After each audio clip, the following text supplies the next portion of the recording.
Halo semuanya, saya Tasalonika Evangelis Siregar dari 10 MIPA 6 akan menjelaskan mengenai tanaman aglonema. Jadi saya akan menjelaskan bagian dan manfaatnya. Tanaman aglonema memiliki nama ilmiah Chinese evergreen, sebuah tanaman hias yang populer dari golongan spesies talas-talasan atau Araceae. Tanaman ini mudah tumbuh terutama di daerah yang kadar kelembapannya tinggi. Aglonema memamerkan warna dan coraknya dari daunnya. Biasanya, aglonema mempunyai tunas baru jika daunnya sudah mencapai 6 sampai dengan 8 helai. Nah, ini adalah bentuk dari bunga aglonema yang biasanya bulat dengan ujung runcing, panjangnya 8 sampai 10 cm. Bunga tersebut berbentuk putih dan tumbuh di atas daun dan tangkai.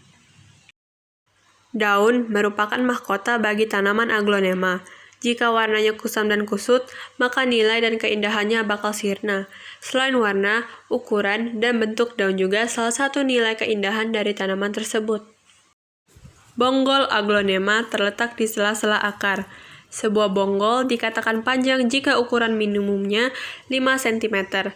Disebut pendek jika ukurannya hanya 1-2 cm saja. Bonggol yang panjang akan semakin produktif menghasilkan anak-anakan baru. Maka dari itu, kita harus merawat bonggol dari tanaman ini.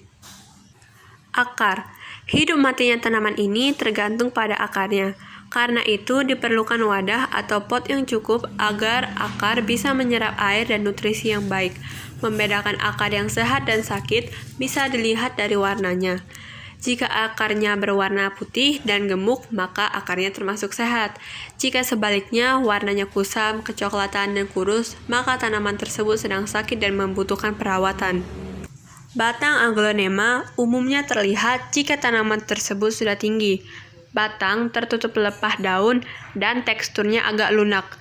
Bentuk dan arah pertumbuhan batangnya tidak terlepas dari spesies aslinya, sehingga daun terlihat melambai-lambai. Bentuk seperti ini biasanya dimiliki oleh aglonema hasil silang dari Thailand. Perkenalkan, nama saya Edwin Hujaya, absen 8 kelompok 5. Hari ini saya akan menjelaskan tentang buah mengkudu. Mengkudu atau nama latinnya Morinda citrifolia dan masuk dalam golongan familia Rubicaceae adalah buah yang memiliki kaya akan vitamin C yang dapat membantu meningkatkan kekebalan tubuh sekaligus menangkal radikal bebas. Mengkudu adalah salah satu di antara buah yang memiliki kaya antioksidan, vitamin A, vitamin B3, dan zat besi. Mengkudu bisa juga dijadikan sebagai obat, yaitu kulit dari buah mengkudu dapat dimanfaatkan sebagai obat anti malaria. Akar mengkudu dapat dijadikan obat untuk penyakit wasir, hidung tersumbat, dan pendarahan pada otak. Buah mengkudu dimanfaatkan untuk memulihkan sel-sel tubuh yang rusak, memperlambat penuaan dini, penyakit diabetes mellitus, persediaan, dan tekanan darah tinggi. Seperti inilah isi dari bentuk mengkudu. Terdapat kulit, daging buah, isi, dan juga biji-bijian. Tanaman mengkudu yang ada di Indonesia terbagi menjadi 6, yaitu Morinda citrifolia, Morinda elliptica, Morinda bractea, Morinda speciosa, Morinda linctoria, dan Morinda oleifera.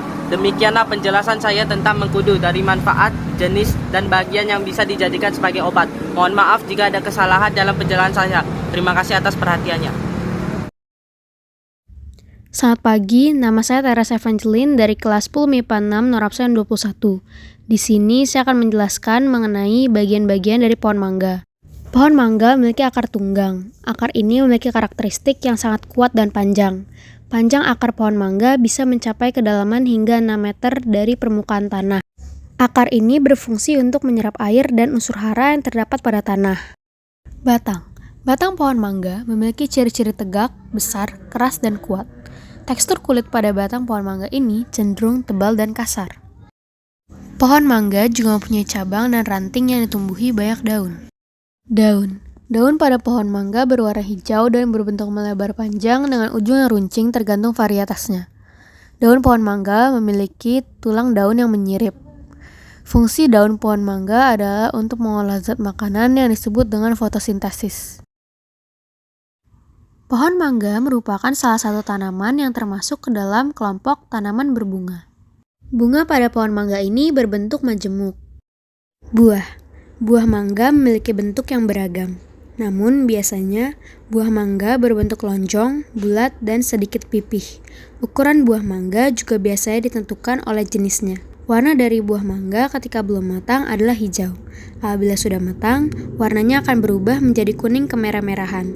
Tetapi ada juga jenis buah mangga yang tetap memiliki warna hijau ketika sudah matang. Buah mangga ini memiliki kandungan nutrisi yang sangat baik untuk kesehatan tubuh. Di antaranya ada vitamin C dan vitamin E. Selain itu, ada juga kandungan karotenoid pada buah mangga yang bisa digunakan untuk mencegah penyakit kanker. Yang terakhir adalah biji. Biji pohon mangga merupakan jenis biji berkeping dua atau disebut juga dengan dikotil. Sekian penjelasan dari saya, terima kasih. Selamat pagi, perkenalkan nama saya Melvin Suanmo dari kelas 10 MIPA 6 absen 16, dan di sini saya sudah meneliti tentang tumbuhan paku. Tumbuhan paku sendiri itu merupakan tumbuhan pembuluh yang tidak berbiji, dan tumbuhan paku itu berkembang biak secara spora. Tumbuhan paku itu tidak memiliki akar, batang, dan daun sejati, makanya disebut tumbuhan berkalus. Dan jika dilihat dari gambar, tumbuhan paku itu tersendiri itu menyatu dengan bagian tanaman yang lain. Akar tumbuhan paku tersebut adalah akar serabut. Maafkan tidak bisa dipilihkan karena tumbuhan paku yang ada di foto menyatu dengan tumbuhan lain. Dan batang tumbuhan paku disebut protalium. Bentuk batang tumbuhan paku itu tersendiri seperti lembaran kecil yang berfungsi sebagai fotosintesis. Dan tumbuhan paku tersendiri itu dibagi menjadi dua, mikrofil dan makrofil. Mikrofil tumbuhan paku, ini makrofil itu merupakan daun yang berukurannya agak lebar atau agak besar. Terus yang mikrofil adalah tumbuhan paku yang berukurannya agak sedikit kecil, dan yang ada di foto tersebut merupakan tumbuhan paku daun mikrofil. Sekian dari saya dan terima kasih.